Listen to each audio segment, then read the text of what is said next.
I have made a little project here. It is a Hewlett-Packard Pavilion A824N. It has suffered from a power supply and motherboard failure. Right now I'm reinstalling Windows XP Home Edition on it. Right here we got the original board. You can see the stock memory. That's dual 512s. Not a bad low board. It's got onboard firewire even, which the replacement motherboard actually does not have.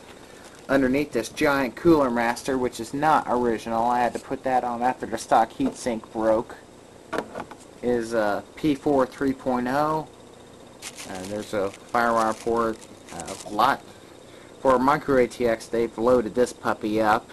But if you take a look, you can see these putting it on close-up mode didn't really help, did it? I turned it off. These capacitors are bulging, and a person might be able to replace those. I might try it at some point, but I don't know if I really trust a repair like that, because if these went, what's to say that some of these aren't going to go soon? So I just feel better knowing that everything's new with warranty and is gonna, as much as I hate to say, keep the computer out of my face for a while. Pairing up, what did I replace it with? Almost forgot to show that. An Intel DG31. I was going to go with the next one up, but I read that the next model up from this, you had to have a Windows XP disk slipstream with SP3, which I did not have, and I really did not feel the need to make. The specs on the two boards were nearly identical, so I just saved myself the trouble and went with the 31. I installed with it a Intel Pentium E5300 at 2.6 gigahertz. It's a, pretty much one step up from a Celeron, and it is dual core. It should still scream. It should still scream a ton faster than that old Pentium 4. Idiot me forgot to order a power supply on the Newegg order. So I got an AGI 300 watt ATX power supply in it that I culled out of my Athlon 700. Gave me many good years of use in that.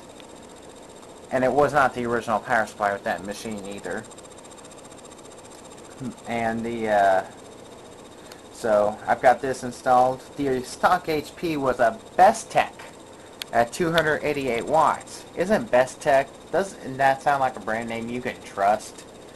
I have yet to clean up the wiring in there yet, but you can see that those two shiny PQI sticks of memory with heat spreaders, and the stock 200 gig max store drive is still in it, as are the parallel ATA based optical drives.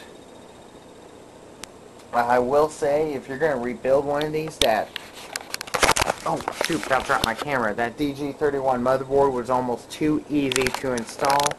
The front panel connector from HP fit right on, and it's working perfectly. Of course, USB is standard. The front panel audio connector fit.